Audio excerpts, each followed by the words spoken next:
Well, good morning and welcome to Coffee with the Pastor. Today I want to introduce a new topic that I'm going to go for several weeks, maybe even months. We'll see. But I want to talk about how do we minister to each other and how do we minister to the world in a world that seems so divided.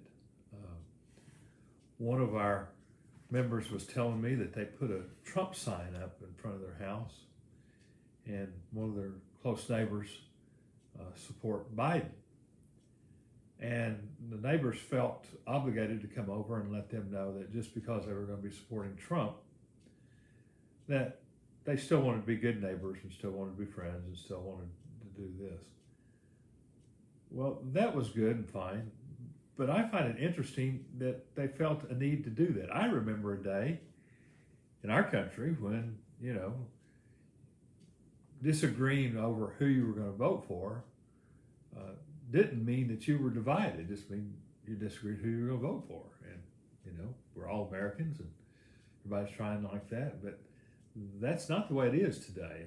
It's kind of like if you vote for the other person, you're kind of the enemy or you're the problem. It's really kind of gotten ugly politically, and I'm seeing it that way culturally. If you disagree with me over homosexuality or abortion or things like that, then you're horrible and evil. We see it in religious beliefs. There used to be a time when the old adage about Baptists, you get two Baptists together, you have three opinions. In other words, we just felt like there would be disagreement over biblical interpretation. As Baptists, we would not always agree on everything. But today, it's kind of like if you disagree with me, then you must be horrible. And it's gotten interesting how people's perceptions of groups become more than reality. We had a young man visit our church a few weeks and 2 weeks in a row, or I've done this actually 3 Sundays in a row, or part of my prayer, part of my pastoral prayer, I've prayed, Lord, be with the election, put the man in office that you desire, your will be done, and help unify our country. Now that's all I pray. From that, he wrote me a huge long note and accused me of supporting our government, of putting nationalism in the church, of supporting the Republican Party, all of that from a prayer. Lord, be with our election, that your will be done, and Lord, bring our country together. All of that from that. Well, obviously that's that young man's problem because he came with a perceived notion about our church because we're an evangelical Baptist church. So he just presumed that. And I knew what he was writing because I had read some of the things online, criticisms of the evangelical church, and he just brought those with him. But that's the kind of place we live right now, is that people just want to think the worst of you. They'll take anything you say and make it out of context. And that's just reality today. That's not it's not anything, but that's just how we live. I've had some folks leave our church because I say, well, we don't feel like our gay friends would be welcome here. Well, we've had some gay folks come to our church, and to my knowledge, they were always welcome. They were always invited back, and all. So how do we minister in this kind of day? And by the way, how do you not make any compromises with your beliefs? How do you not make any compromises in the Bible, which I certainly do not want to do?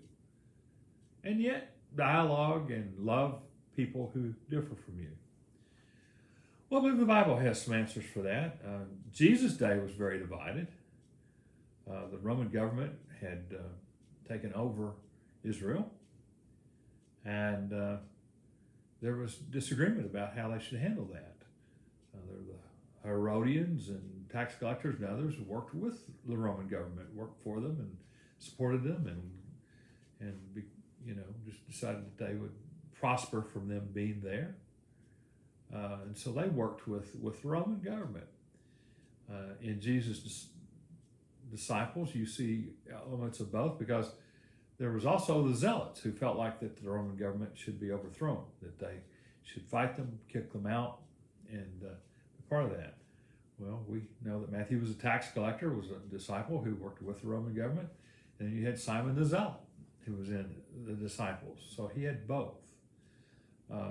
In religious things, the Pharisees were the ones who were the well-respected group at that time. They had interpreted the Old Testament and Old Testament laws, and there's over like 600 laws in the Torah, and they had interpreted them all and then interpreted how you were to follow them. And if you didn't follow them, then you didn't really love God, and you didn't really care about God. And if you disagreed with them, then you were just outcast. And Jesus disagreed with some of their interpretations, not with the Bible, but with their interpretations of it. And so Jesus lived in that day, and so we're going to look at how we can do things. I'm going to kind of call this time Grace and Space, and I'll tell you where I got the name. I've been struggling with these problems for a while because I've been seeing this. This has been coming on for a while. It didn't come on overnight. Our country's divided, churches are divided, culture's divided, and so this has become a time where if you disagree with someone, it's almost like you personally attack them. We used to have a thing where, okay, you can attack somebody's ideas, or you can attack somebody like that without attacking the person personally, but people today have put those together. But how do we minister in this time? I went to an apprentice program through Friends University, and James Ryan Smith and all, and had a great time, and we had cohorts, and I enjoyed it so much, I suggested Ann be in the group behind me. And then so she took it too when she retired. And in one of the cohorts, I always had guest speakers, and one of the guest speakers was Deborah Hirsch. And I enjoyed Deborah. She some of the things I'm going to be talking about is some of the things I got from her, because Deborah's a minister, but she has a very uncanny way of helping and ministering to this lost culture of ours. And we need to find people who disagree with us and minister to them. And Deb was talking in Ann's cohort, and they were doing Zoom because of COVID. And Deb had been in the gay community. She had been gay, and then when she got saved, she stopped from that and really believes it's not scriptural to do now. And so one of the pastors there asked her, how do you keep gays coming to your church? And he explained to her that when gays visited their church and they found out that he did not personally believe that was biblically acceptable, that they would always quit. And Deb said something that has stuck in my mind ever since.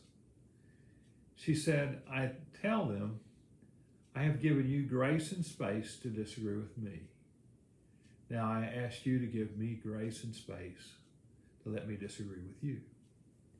And I thought that was a beautiful way of putting what needs to happen today. We are going to have to give people grace and space.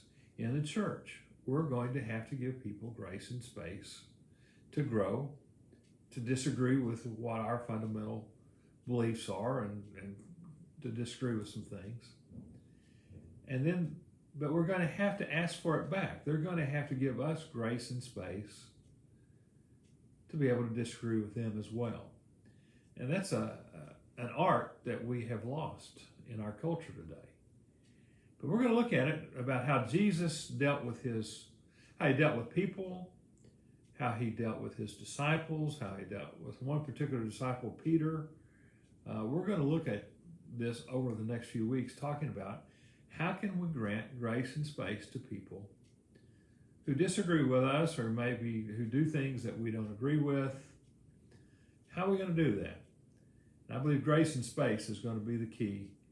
And I think in the church, we need to set the example for this. And so we'll be looking through the Bible at what Jesus has to say about this, and like I say, for the next several weeks. So I look forward to bringing this lessons to you each morning, and I hope you have a great day. And remember, give people who disagree with you politically, religiously, culturally, give them some grace and space. And then ask that they give you grace and space back. Blessings upon you today.